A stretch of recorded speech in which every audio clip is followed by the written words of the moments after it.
साथियों नमस्कार। हम हैं ब्रिजमोहन यादव, आप देख रहे हैं पब्लिक मोर्चा। साथियों, इस समय हम बनगवा ग्राम सभा में हैं, गोसाईगंज विधानसभा के अंतर्गत आता है। तो साथियों, यहाँ पर कुछ ऐसा मामला हुआ है कि जो हत्या का मामला सामने निकल के आ रहा है। घर वाले बोल रहे हैं कि हमारी पत्नी का हत्या हुआ है। तो आइए सीधा गुरु प्रसाद जी से ही बात करते हैं, जिनकी पत्नी का हत्या हुआ है। तो बैठिए सर, बैठिए। तो ये आपको कब से मालूम पड़ा है? आपका क्या कहना है इस पे? आप क्या कहेंगे जो आपके पत्नी का हत्या हुआ है? सर 13 तारीख को सुबह मैं हमारी शरीर हमारा दोनों पैर फ्रैक्चर हुआ है एक्सीडेंट में। हमारा पसली टूट गई है साहब। मैं सुबह देर से उठता हूँ, सुबह 6-7 बजे के आसपास उठता हूँ। मैं उठा, गया लैट्रिन करने। लैट्रिन करके सर मैं गया अपने खेत घूमने गया। खेत घूम के आते वक्त हमको लगभग 8 बज गया समय। और जब मैं आया तो हमारी बहू अपनी बच्ची को लेकर ऊपर हमारा एक रूम है, वहाँ रूम पर कोई काम के लिए गई थी। घर में मतलब नीचे हमारी औरत अकेली थी। और जब मैं द्वार पे आके खड़ा हुआ, उसी टाइम प्रदीप हमारे घर से बाहर निकला और तेज़ से भगा। यहाँ से तेज़ से भगा। मैं उसको 2 बार आवाज़ भी दिया। कब आपके घर में घुसे थे? ये 13 तारीख सुबह 8 बजे की, मतलब जब मैं आया 8 बजे, तब मैं उनको उसी टाइम पे देखा। हत्या कब हुआ था? हत्या 13 तारीख को ही हुई थी। अच्छा। तो सर मैं जब यहाँ आया तो जब प्रदीप भगा तो मैं प्रदीप को मैं बुला रहा हूँ, प्रदीप क्या हुआ, प्रदीप क्या हुआ, क्यों भाग रहा है? प्रदीप बोला नहीं, हमारी तरफ मुड़ के देखा भी नहीं सर। फिर इसके बाद में मैं आया, यहाँ पे बैठ गया। उसके बाद में हमारी बहू लाके हमको चाय दी, चाय वाय पी रहा था। और हमारी औरत जो है वहाँ बैठी थी, उसका चेहरा जो है पूर्ण रूप से दुखी थी। और बैठे बैठे वहाँ बहू से हमारी पानी मांगी कि बहू हमको मतलब 2 बाल्टी पानी दे दो, मैं नहाऊंगी। तो ये भर के ले जाके 2-3 बाल्टी डोल पानी दिया और नहाने बैठी। लगभग ये मामला जब मैं आया उसके लगभग 20-25 मिनट तक जैसे हो गया था। उसके बाद उसको उल्टियाँ होने लगी। अच्छा। जब उल्टियाँ होने लगी तो एक बार कब तक, लगभग कितना बजे का मामला जब उल्टी हो रहा था? वो भी सब मतलब समझ लिए सब 8, सवा 8 के और पौने 8 के सब बीच ही सब बात हो रही है सुबह। हाँ, मतलब घड़ी में देखा नहीं हुआ है, लेकिन इतना अंदाज है कि मतलब सब पौने 8 से सब कार्यक्रम चालू हो रहा है और 8:30 बजे तक सारा कांड हो गया है। तो सर मैं जब उसको उल्टियाँ होने लगी तो हमारी बहू तुरंत हमको आवाज़ दी, पापा जल्दी से आओ, मम्मी की उल्टी जो है बहुत तेज़ बाँस मार रही है। तो मैं यहाँ से उठ के भगा गया, देखा तो उल्टी सही में उसकी ऐसी गंध मार रही थी, मतलब सहन करने जैसी नहीं थी। तो मैं इसको बोला कि जल्दी इसको नहाने बैठी थी, इसको मैं बहू को बोला कि बेटा जल्दी इसको कपड़ा पहनाओ और इसको ले के चलते हैं माया। और हमको लगता है इसको आया था, वो कुछ खिला दिया है या खाली है, ये तो अपने को हमको खबर नहीं था। लेकिन वो भागा जब यहाँ से, तो उसके भागने के हिसाब से हमको शंका हुई। फिर यहाँ से मैं उसको प्रधान जी को मैं सूचित किया। प्रधान जी के पास 4 व्हीलर गाड़ी है, वो गाड़ी लेके आए। 2-3 बच्चे मिलकर हम लोग यहाँ से घर में से उसको कैसे भी खींच करके, हमारा हाथ सार काम नहीं करता है और मैं शुगर बीपी का। मैं आप गए तो क्या हुआ? डॉक्टर क्या बोला? मैं गया तो डॉक्टर पूछे कि भाई हुआ क्या है? तो मैं बोला सर हमको, मैं अपने आँख से तो देखा नहीं हूँ, लेकिन हमको लगता है ये पॉइजन खाई हुई है। मैं वहाँ इतना खाली बोला कि इसकी उल्टी के गंध के हिसाब से हमको लगता है ये कोई जहरीली चीज़ पदार्थ खाई है। उसने डॉक्टर वहाँ एक इंजेक्शन दिए और एक पर्चा बना के तुरंत मंडलीय हॉस्पिटल रिफ़र कर दिए। जब रिफ़र किए तो मैं, प्रधान और मैं, हमारी बहू, हमारे उसके कमर के ऊपर का भाग हमारे इस हाथ में ऐसे लेके मैं बैठा था, कमर के नीचे से और पैर जितना था हमारी बहू लेके साइड में बैठी थी पीछे सीट पे। और मैं यहाँ से लेके जा रहा था वहाँ दर्शन नगर मंडलीय। मुतरू नगर के आसपास जब पहुँची तो हमारी औरत पूर्ण रूप से डिस्टर्ब, मतलब उसके शरीर में दर्द ऐसा हो रहा था कि पूरी शरीर ऐंठ रही थी, उलझन टाइप हुई। तो उसी दौरान उसने एक आवाज़ दिया कि ज़ोर से कि मतलब हमको ले चलो कहीं प्राइवेट में, हमारी जान बचा लो। तो मैं बोला ठीक है आने दो, दर्शन नगर जब पहुँचेंगे तभी कोई प्राइवेट मिलेगा, सरकारी मिलेगा, इसके पहले कुछ मिलने वाला नहीं है। लेकिन मैं सर उसी टाइम पे मैं रोने लगा, क्योंकि सर मेरी पत्नी मौत के कगार पे है। मैं रो रहा हूँ और उसको पूछ रहा हूँ कि ऐसा क्या हुआ जो हमको बता नहीं पाई, या तुम्हारे ऊपर कौन सा ऐसा संकट आ गया। तुम्हारे पास 2-2 3-3 बच्चे हैं, तुमको पैसा कौड़ी है, जो भी खर्चा पानी होता तुम्हारे बच्चे देखते हैं। ऐसी कौन सी मुसीबत तुम्हारे सामने आई जो तुमने ऐसा कदम उठा लिया, या कैसे हो गया। साहब 2 बार उसने प्रदीप का नाम लिया, प्रदीप ने खिलाया। साहब ऐसे करते करते उसकी सांसें धीरे धीरे थमती गई। और जब मंडलीय में पहुंचा उस टाइम पे डॉक्टर तुरंत अंदर लिए डॉक्टर, वहाँ मशीन कुछ लगाए ऐसा सब चपकाने वाली, और जब मशीन लगाई इसके बाद में जैसे मशीन में से एक पर्चा निकला, इसके बाद में डॉक्टर उसको मृतक घोषित कर दिया। अच्छा। और मृतक प्रदीप का नाम लिए? प्रदीप का नाम लिए हैं। 2 बार प्रदीप का नाम लिए। हाँ जी, आइए आप भी इधर आइए। आप भी थी साथ में? हाँ साथ में मैं भी थी ना। मैं क्या बड़ी नाम बहू, आपका? अनीता कोरी। तो इनकी आप बहू हैं? हाँ बड़ी बहू मैं। तो उस दिन जब वो प्रदीप घर में आया था तो आप लोग देखे थे घुसते कि नहीं? मैं तो भागते हुए देखी थी, ऊपर से जब निकली तो भागते हुए देखी। पापा भी देखे बाहर से आए वहाँ से खेत से, फिर बाहर बल्कि 2 बार उनको बुलाए प्रदीप को, फिर वो भाग के अपने घर पे चले गए। फिर मम्मी मेरे से सीढ़ी कितने पे, लोग देखे हैं इसको घर से निकल? मैं और पापा। और फिर जब हम लोग चले गए मम्मी को घर ले, में जब घुसे तो आप लोग नहीं देखे हैं? हम ऊपर थे ना और पापा खेत में गए थे। अच्छा, उसी पीरियड में वो घुसे थे? उसी टाइम वो घुसे थे मेरे घर में। फिर मैं ऊपर से आई, फिर देखी वो भाग के बहुत तेज गया। फिर मम्मी सीढ़ी पे बैठी थी, मेरे को बोली कि जो है पानी लेके आओ नहाऊं मैं। फिर मैं 2 बाल्टी लेके आई, फिर झुकी जब तो मम्मी की उल्टी बास आई मेरे को। जब बास आई फिर उसके बाद मैं पापा को बुलाई, यहाँ बैठे थे पापा, मैं पापा को बुलाई। फिर पापा अंदर गए, फिर बोले ये कुछ खाई हैं। फिर मेरे को कुछ समझ नहीं आया। फिर हम लोग प्रधान को बुलाए, फिर उनको वहाँ लेके गए स्वास्थ्य केंद्र में। यहाँ मैं फिर वहाँ इंजेक्शन लगाए, वहाँ से लेके गए। फिर रास्ते में मम्मी ऐसा पापा पूछते गए, मम्मी को फोर्स करते गए, बताओ कुछ हुआ, रोते गए हम लोग। फिर मम्मी 2 बार प्रदीप का नाम ली है कि प्रदीप खिलाएं, प्रदीप खिलाएं। फिर ये भी बोली कि मेरे को ले चलो प्राइवेट में दिखाओ, इतना बोली। फिर उसके बाद मम्मी की सांसें थोड़ी नम होती गई। फिर मंडली में पहुंच गए हम लोग, वहाँ पे अंदर लेके गए तो सब कुछ लगाए मशीन वशीन, फिर वहाँ पे मृतक घोषित कर दी मम्मी को। फिर जब लेकिन ये जो रिपोर्ट आप लोग ऑनलाइन कराए हो उसमें तो आपका ननद या कोई था, वो लोग भी देखे हैं? हाँ ये है ना श्रीमान, ये देखिए ना, ये बड़े पापा मेरे और जी ये सर। ससुर हैं। तो अच्छा ये बताइए FIR का क्या हुआ? आपको लोग FIR यहाँ मया थाने में यहाँ से हम लोग लेके गए उसको, रास्ते में मया तक पहुँचा रहा होगा या मया से आगे हम लोग बढ़े होंगे। उसी टाइम प्रदीप की माँ एक बार इस धावा मारी हमारे घर में घुसने के लिए। उसकी हिम्मत नहीं पड़ी क्योंकि हमारे बड़े भाई साहब यहाँ बैठे थे, ये बात सामने तख्ता है ना, इस तख्ते पे बैठे थे। फिर दोबारा उसने हिम्मत किया, यहाँ से लौट गई, दोबारा हिम्मत करके फिर आई, हमारा घर खोल दिया। घर खोलने के बाद अंदर गई, इधर उधर पूरा क्या ढूंढ रही थी हमको नहीं मालूम। फिर जब वो कुछ नहीं पाई इसके बाद में फिर यहाँ से निकल गई। हमारा भाई या कोई पूछा उससे कि वहाँ घर में क्यों घुसी थी तो उनके, तो वो बोलती है कि उनकी ये बच्ची है, उसको छोटी सी हमारी पोती है, बोले उसको उनके बच्ची को, छोटे बच्चे को ढूंढने गई थी। तो कोई लोग बोला कि क्या अपने बच्चे को बंद करके घर में थोड़ी जाएंगे, इसी घटना में अंदर थोड़ी बंद करके जाएंगे। ठीक सर, रुकिए मैं बात कर रहा हूँ। फिर इसके बाद में जब यहाँ से वो गई प्रदीप अपने लड़के से क्या बात की उसकी माँ, वो तो वही दोनों जान सकते हैं। फिर प्रदीप के घर में बाजू में घर है, प्रदीप घर में एक लैट्रिन बनी है, लैट्रिन पे चढ़ के हमारे बड़े दादाजी का घर है, बड़े पिताजी का, उनके छत पे आया, उनके छत से हमारे दीवार पे उतर करके हमारे घर में घुसा और पूरा साक्ष्य मिटाने का प्रयास किया। जो उसके समझ में आया उसको मिटाया। और एक मोबाइल हमारे पत्नी को दिया था चुपके से। और मोबाइल और सिम उसी दोनों के नाम से मैं पूरा कॉल डिटेल्स निकाल लिया हूँ। 12 तारीख को उसका कॉल 7 बार गया है, 7 बार गया है। मैं खाली पुलिस वाले से इतना निवेदन प्रार्थना कर रहा हूँ कि खाली 12 तारीख की कॉल डिटेल्स निकालिए। वो आदमी हमारे पत्नी को टॉर्चर किया उस दिन, हर चीज़ से मजबूर किया। और दूसरे दिन बौखला करके वो अब हमारा उसमें हमको सर अब पूरा संदेह है, पूरा शंका है, मतलब स्पष्ट रूप से हमको शंका है कि हमारी हत्या करवाना चाहता था हमारी पत्नी के द्वारा। हमारी पत्नी उसकी बात नहीं मानी, वो बौखला गया। और सुबह जो है उसको एक बार मिला भी था, फ़ोन पे बात किया था।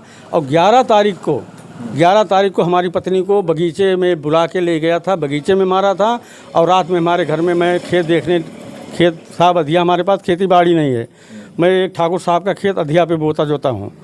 वो खेत देखने में रात बैलों के साँड़ों का आतंक है। अच्छा, ये अपना जब पोस्टमार्टम रिपोर्ट आया उसमें क्या निकला? उसमें सर मार चोट नहीं निकली है, उसमें खाली पॉइजन बता रहे हैं। अभी बिसरवा का होने का, बिसरवा एक रिपोर्ट कोई होती है उसके लिए भाई जो वो जांच में गई है, डॉक्टर वही मतलब डॉक्टर वही बोल रहे हैं और थाने वाले ही बोले उसका रिपोर्ट आ जाएगी तो सबकी स्पष्ट हो जाएगा कि हाँ जहर है, बाकी चोट नहीं दिखाई पड़ रही है। लेकिन सर ये उसमें 11 तारीख को प्रदीप हमारी औरत को दिन में भी मारा था बुला के बाहर, और रात में घर में मारा था। मैं जब रात में घर 11 बजे खेत से घूम के आया तो मौके पर दरवाज़ा खोला तो हमारी पत्नी बहुत तेज रो रही थी। मैं उसको पूछा भी कारण क्या है, क्या कोई तकलीफ़ है, कोई दर्द है, कुछ बता ही नहीं। मैं बोला अपने बच्चों से बात की, बच्चे कुछ बोले होंगे तो बता दे, बोले कुछ नहीं। वो खाली कुछ बोली नहीं और सुसुक सुसुक के रोते रोते इसके बाद में धीरे फिर बाद में उठी, अपना मुंह धो के आके लेट गई, सो गई। सुबह हुआ तो उसका चेहरा सब हो रहा था, लेकिन आप लोग इसके पहले FIR क्यों नहीं दिखाए कि ऐसा ऐसा सब मामला चल रहा है? सर अब हमारे देख लीजिए, एक लड़का ये है, एक लड़का पीछे खड़ा है, एक हमारी बेटी है। सर समाज और इज्जत के कारण मैं साहब न FIR किया, न मैं किसी से बोला। और प्रदीप की माँ को प्रदीप को बुला करके मैं सारी बात समझाया भी था। प्रदीप हमसे गलती की माफ़ी भी मांगी थी एक बार। फिर उस टाइम पे मैं सोचा चलो अपनी इज्जत बच जाएगी, मतलब अगर ये लोग कुछ नहीं करेंगे तो समाज में थोड़ा हमारी भद्दगी जो होगी। सर मैं अपनी इज्जत को देखते हुए मैं सब एक बार उनको माफ़ किया, लेकिन दोबारा ये जब हरकत ये सब चालू कर दिए तो साहब अब उसी टाइम पे मेरा एक्सीडेंट भी हुआ है। मैं 1 साल से मैं खाटले पे हूँ, मैं बाहर कहीं जा नहीं सकता हूँ, मैं खेती बाड़ी कहीं जा नहीं। तो अभी आप लोग क्या कर रहे हैं कि मतलब FIR हुआ है मया थाने में? मया थाने में FIR मैं कापी दिया, ऑनलाइन भी कराया हूँ, लेकिन कोई सुनवाई हमारी नहीं हो रही। उल्टा पुलिस हम ही को धमका रही है कि तुम हो सकता है तुमने जहर खिला दिया हो, तुमने मार दिया हो, और उसका नाम ले रहे हो, उसको परेशान मतलब फंसाने के लिए तमाम प्रकार की पुलिस बातें कर रही है। मोबाइल दिया था, मोबाइल आपके पास? मोबाइल हमारे पास है पूरा, मैं उसका कॉल डिटेल्स निकलवाया हूँ। और कल जो है उसको प्रदीप को पुलिस वाले बुलवाए थे और पता नहीं 1 घंटा कि 10 मिनट कितना देर उसको बैठाए थे, क्या किए उसके साथ, वो तो मैं साहब वहाँ पे था नहीं। उसको 151 में चालान कर दिए। प्रदीप को पुलिस थाना महाराजगंज की पुलिस प्रदीप को बचाना चाह रही है, किसी दबाव में आई है कि कैसे आई है ये तो हमको नहीं मालूम सर, लेकिन प्रदीप को बचाने जब सर मेरा हत्या का मामला है, हमारे औरत को जहर पिलाया गया है और मैं आरोप लगा रहा हूँ, तो हमारा आरोप जो मैं लगा रहा हूँ, हमारी दरख्वास्त पे, हमारे एप्लीकेशन पे पुलिस कार्रवाई नहीं कर रही, ना कोई जांच कर रही है। उसको पकड़ के लाके 151 में चालान क्यों की है? तो साथियों, जैसा कि आप देख रहे हैं कि गुरु प्रसाद कोरी जी हैं हमारे साथ में, जो बनगवा के रहने वाले हैं। इनकी पत्नी का हत्या हुई, इनका कहने का मतलब है उनको जहर दिया गया, लेकिन पुलिस जो है कहीं न कहीं आरोपी को बचाना चाह रही है। तो साथियों, अभी आप जो है देख रहे हैं कि ये सब चीज़ इतना मामला हुआ आपके साथ, लेकिन आपके तरफ से जब थाने में कार्रवाई नहीं हुई तो डीएम साहब के यहाँ आप गए या नहीं गए? मैं सर मुख्यमंत्री जी के यहाँ एक ऑनलाइन किया हूँ, एक हाँ पोर्टल पे, और एक कप्तान साहब के यहाँ किया हूँ, एक CO सदर मतलब फैजाबाद में किया हूँ, थाना महाराजगंज में दिया हूँ। कल मैं CO साहब के यहाँ भी गया भी हूँ और वहाँ थोड़ा हमारा बयान वयान लिए हैं। आज हमारे बच्चों को, हमारे बहू को बुलाए हैं ऑफिस पे कि तुम्हारे बच्चों का बयान लूँगा। कहाँ पर? वो CO साहब के यहाँ। अच्छा। तो आज मैं वहाँ जाने की भी तैयारी में भी हूँ, जाऊँगा, बच्चों का बयान मैं दिलवाऊँगा। और सर आपका भी बयान लिए कि नहीं लिए? मेरा बयान नहीं लिया अभी। आज बयान है लूँगा। आ जाओ बच्चे, इधर आ जाओ। आप तो देखे थे ना उनको निकलते? ये और पापा देखे थे। क्या नाम आपका? बैठो इधर। हमारा नाम सोनम है। सोनम। अच्छा, बैठ जाइए। तो कब देखे थे आप उनको? तब जब हमारे चाची सब लेके चले गए थे ना, तब वो ऐसे छत के कहीं ऊपर चाचा के घर में कूदा था। 1 घंटा के बाद निकला था, पता नहीं क्या ढूंढ रहे थे। अच्छा, तो आप लोग देखे थे? तो जब आपको बयान देना पड़ेगा, देंगे आप? जी। तो साथियों, जैसा कि आप देख रहे हैं कि सारे लोग, जितने लोग देखे हैं प्रदीप को घर से निकलते हुए, तो ये लोग सीधा सीधा आरोप लगा रहे हैं कि इनकी पत्नी का हत्या हुआ है और जहर दिया गया है। और उसका जो मोबाइल दिए थे प्रदीप जी, इनकी औरत को, वो मोबाइल भी है, क्यों? जी मोबाइल है। मोबाइल भी है, और अभी तक इस पे कोई कार्रवाई नहीं हो रहा है। सबसे बड़ी समस्या ये बना हुआ है कि किसी के घर में हत्या हो जा रही है, उसकी कोई सुनवाई नहीं हो रही। थाने पे बुलाया जाता है प्रदीप को, लेकिन वहीं से अब 151 में चालान किए कि नहीं किए, 1 घंटे 2 घंटे बैठा कर छोड़ दिया गया। तो साथियों, इस पे आप कमेंट में ज़रूर लिखिए, अपनी राय दीजिए। और पुलिस प्रशासन से हम यही चाहते हैं, पब्लिक मोर्चा की तरफ से, कि इसमें जल्दी से जल्दी कार्रवाई हो और सख्त से सख्त जो है सज़ा दिया जाए, कि जिससे आने वाला कोई और व्यक्ति किसी महिला के साथ ऐसा हरकत ना कर सके। अच्छा, क्या नाम है आपका? हमारा नाम है नूहरी। क्या देखे थे आप? मैंने यही देखा हूँ, प्रदीप 2 बार हमारे भाई साहब के दरुज्जे पल्ले 2 बार आए हैं। प्रदीप के माँ बुलाया, आपस में क्या बात किया क्या नहीं किया मुझको मालूम नहीं। इसी बाद प्रदीप के माँ दरवाज़ा खोल के घर में घुस गए, आधा घंटा के बाद निकली। क्या कारण है, हमारे घर में घटना हुई है, तुमने क्यों गया बार बार? हम उनके भाई हैं, मुझको घुसना चाहिए, किसी को नहीं घुसना चाहिए हमारे घर में। मैं यही आपसे हाथ जोड़ के निवेदन करता हूँ, आपको न्याय मुझको दिलाइए। प्रदीप हमारे घर में आधा घंटा ये घुस के, मतलब पूर्ण रूप से देखा हूँ का ही हाथ है ये? जी प्रदीप के पूर्ण हाथ। मतलब जो प्रेम प्रसंग का मामला, अब इसको समझो या कुछ भी समझो, ये कब से चल रहा है? सर हमारे भाई से हमसे मौके पे 1 साल से बोलचाल नहीं है। अच्छा, पूछ लिया जा, हाँ सही है गलत है, तो हमसे बोल चाल ना, तो आवत जाते हैं, तुम्हारे घर में आवत है, हमारे घर में आवत ना है, तो हम क्या जाने। लेकिन जो देखा हूँ ये भी बोल रहा हूँ। अच्छा, एक चीज़ हम पूछने भूल गए आपसे कि FIR कागज़ जो आप भेजे थे हमारे पास में, उसमें ये दिखाया गया है कि मतलब प्रदीप जी ने मोबाइल दिया है, प्रदीप ने उनके साथ में मारपीट किया, ठीक है। और एक चीज़ उसमें दिया गया है कि आपके घर से 3-4 लोग देखे हैं उनको घर से निकलते घुसते, ठीक है। लेकिन इसमें जो मोबाइल जो आपने बताया मोबाइल, तो मोबाइल पुलिस थाने में लेके ही चलना है? जी ठीक है, ले चलूँगा। ठीक है, ले चलूँगा। तो अभी आप ये बताइए हमको कि ये जो मामला चल रहा था कि लगभग कितना साल से चल रहा था? ये सर हमको जानकारी फरवरी महीने में हुई थी। फरवरी महीने में हुई थी, तो उस टाइम पे मैं प्रदीप को बोला, अपनी औरत को भी बोला, समझाया। इसके बाद में उसकी माँ को बुलाया, हमारे मोबाइल में फ़ोन वो रिकॉर्डिंग में चालू कर दिया था। तो जो ये सामने प्रदीप फ़ोन किया तो हमारी औरत से मतलब गंदी गंदी बातें कर रहा था। और तब जिसके बाद में 1 घंटे बाद में मैं खेत, गेहूं की फसल उस समय बोई गई थी, तो वहाँ से खेत से घूम के आया, तो तुरंत मैं मोबाइल चेक किया, मोबाइल देखा तो उसमें रिकॉर्डिंग में चालू करके गया था, क्योंकि एक शंके के आधार पर मैं चालू करके गया था। तो जब मोबाइल में जैसे आप बोल रहे थे उस FIR में ये भी दिखाया गया है कि मतलब जैसे उसमें वीडियो बना लिए हैं। नहीं, वीडियो ये तो सब प्रदीप बनाया है। वीडियो तो हमारी औरत क्या अश्लीलता से वीडियो बनाया है, उसको बना के वही चीज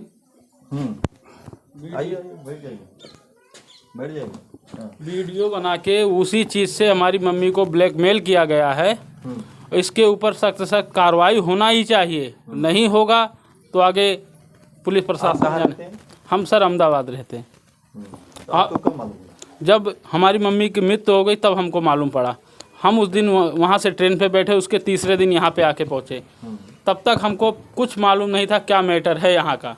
उसके बाद जब मालूम हुआ, कार्रवाई हुई, तब हमको मालूम पड़ा कि दोषी यहाँ पे निकला हमारे घर के बाजू में। अच्छा, बाद में आपको? बाद में मालूम पड़ा। हमारे पापा इसलिए हमको नहीं बताए कि इतने बड़े बड़े लड़के हैं, उनके ऊपर क्या बीतेगी, कैसे यहाँ समाज में मुंह दिखा के चलेंगे। लेकिन जब हमारी मम्मी नहीं रही तो हम क्या करें, फिर हमको जो करना है हम वो कर रहे हैं। जब बदनामी हो ही गई है, पूरा गांव जानता है, लेकिन पूरा गांव गवाही नहीं देता है कोई किसी के पीछे। बस सर इसीलिए हम चाहते हैं, हमको इंसाफ चाहिए, इंसाफ इंसाफ बस। तो साथियों, जैसा कि आप देख रहे हैं कि भाई साहब अहमदाबाद रहते थे, इनकी मम्मी हैं और ये हैं इनके पापा जी, ये बड़े पापा हैं। ये सारे लोगों का कहना है कि प्रदीप जो हैं वो भी कोरी समाज से ही हैं। कोई समाज से हैं। तो ये लोगों के बीच में पहले से ही प्रेम प्रसंग चल रहा था, कैसा भी करके वो वीडियो बनाए और उनको ब्लैकमेल करना चालू किए और इनकी बात ना माने। इस वजह से प्रदीप के माध्यम से, इन लोगों के माध्यम से पता लगा कि जहर दिया गया और पुलिस प्रशासन इसमें कोई कार्रवाई नहीं कर रही है। तो साथियों, इसमें कार्रवाई सख्त से सख्त होनी चाहिए और तब तक के लिए आप देखते रहिए पब्लिक मोर्चा हमारे सहयोगी हरिप्रसाद जी के साथ। जय हिंद, जय भारत।